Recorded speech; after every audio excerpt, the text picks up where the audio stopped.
Yo, what's up guys? So with my last video, top tips for beginners doing pretty well, I thought I'd go ahead and make one more guide, this time being about gold and how I managed to make roughly 8k gold that's been used to buy property, fishing boats, wagons and more. I'll also be giving away 1000 gold to anyone willing to collect on the EU server Gildaron. All you need to do is leave a comment in the description below. Liking and subscribing is appreciated but not required for this giveaway.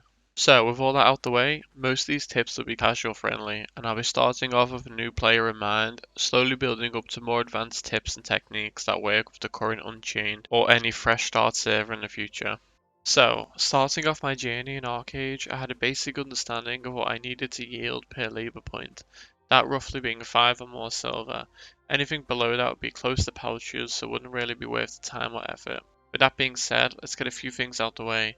Raw materials are usually best, and products of raw materials are best buying than making. An example of this would be barley. Buying a barley is 3.7 silver, and you usually yield 3 to 4, with sell for 3.1 silver at current prices on my server. You take 1 labor point to harvest, meaning you make 5.7 to 8.8 silver per 1 labor point. Ground grain is the product of barley and sells for 4 silver each, however it takes 5 labor points to process 10 barley into ground grain. You're much better off dealing in raw materials and saving your labor to increase the amount of raw materials you can harvest.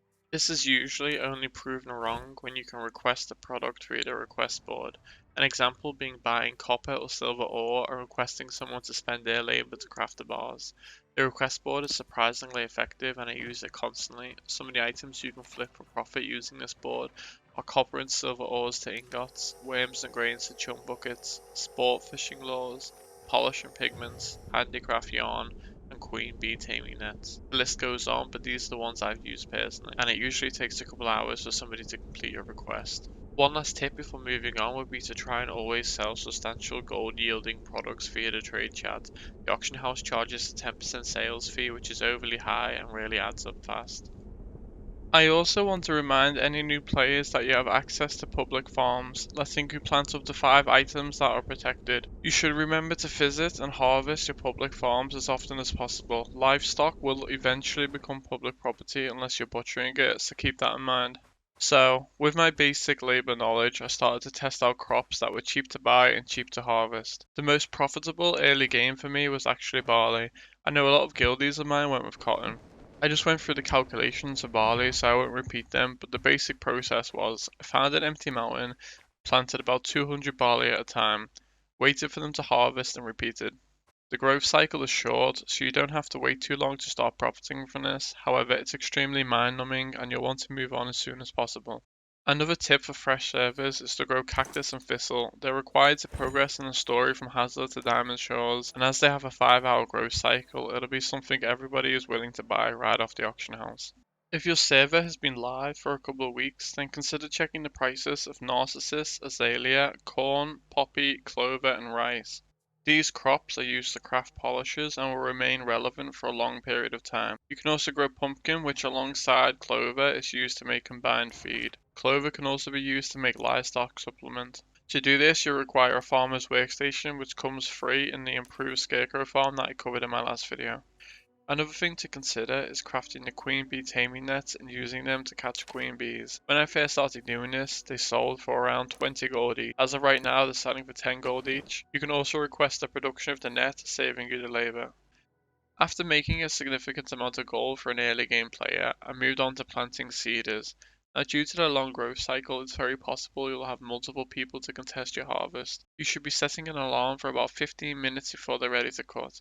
This gives you time to see how many people have showed up, call friends if you have to, or make a deal with the other players. You can choose to plant in a safe zone, being any zone under level 30, which will make it impossible for people to kill you and will basically come down to who harvests faster. Or you could place in zones above 30, being PvP zones allows you to flag faction members and defend your crops. I usually settle for the latter, as I've mostly found people tend to call guildies and gang. Illegal farms are a great way to get started, and I pulled off a good 5 full harvests of about 60 cedar at a time until somebody found my farm. After that, I had made enough money to move on to other things, so it didn't really bother me personally. That being said, it can be very discouraging to lose a harvest you've waited multiple hours for, so if you're easily disheartened, maybe skip this one. The next thing we're going to talk about is still relevant, but more relevant on a fresh start server, and that is the PvP instance dailies. you can queue for drill camp and free for all up to 5 times per day, rewarding you with curious badges depending on how well you did. You can then use these badges to buy the 30 badge migration scrolls, which are tradable and usually go in a fresh start server for about 30 gold each. As of right now, they go for anywhere between 15 to 24 gold. For this next tip, you should make a point of joining a family as soon as possible. You'll be doing the cargo delivery daily for 20 Onyx Archeum. These usually sell for 2 gold each, netting you a profit if you sold them directly, even considering the captain's protection and the cargo price. That being said, I recommend keeping them and crafting the following items. You need to check the prices in the auction house beforehand, obviously, and do the calculations you need to find the most profitable product. Onyx Archeum are best used on a fresh server to craft hereafter stones. The faster you reach this point, the better. I made hundreds of gold selling hereafters at slight reductions to the general store price.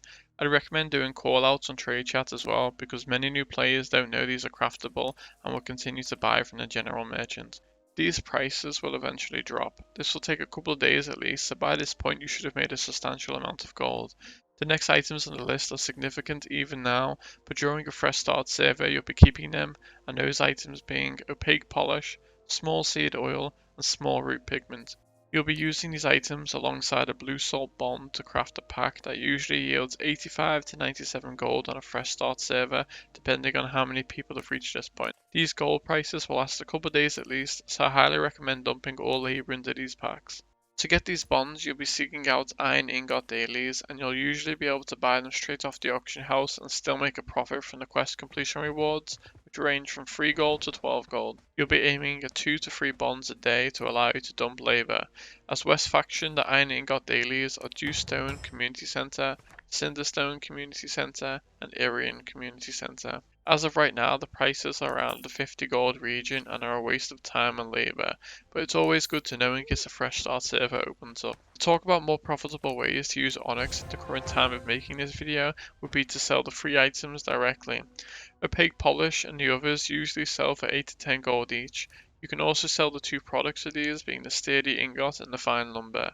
You'll have to calculate the prices, but when I was selling these, they were around 20 gold each. You can also craft rough polish, which is used to upgrade the fishing rod and make various other mid-game to end-game items. I sold these early on for 75 gold each, and as of making this video, they go for around 60 gold each. I think the production cost if you bought all the items off the auction house was around 40 gold.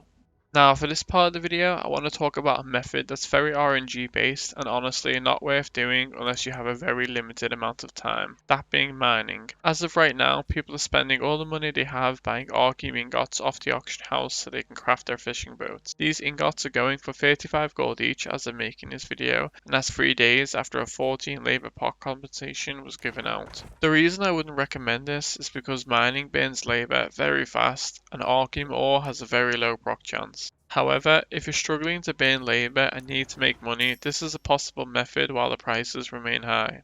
It's also good to note that the experience is actually really good and it'll help you level alongside making you some money. You can use the ores you gather to request the ingot production and not have to use any more labour. The best places to mine are Red Moss Cave in White Arden, Excavation Site in Dewstone, and the Hoots Cauldron or Ascher's Crater in Cinderstone. With all this out the way, I feel like it's time to wrap this video up and talk about the most popular way of making money right now that can be done to various effects based on your equipment.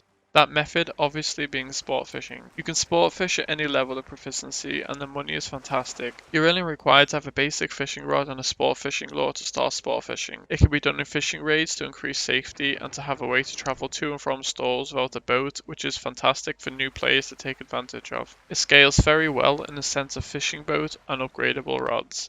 When you eventually have your boat, you can catch up to 7 sport fish a run, 2 being gargantuan and an 8th pack if you carry one on your back.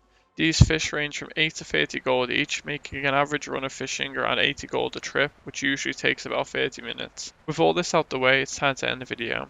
I've personally used all the methods I've mentioned in this video, and I've probably made about 8,000 gold without ever touching the Arc Pass. I hope some of the information in this video has helped some of you out, and you now have a clear way of making gold. If you have any questions, feel free to comment below and I'll get back to you as soon as possible. For more information on the giveaway, please read the description. As always guys, take care and catch you in the next one.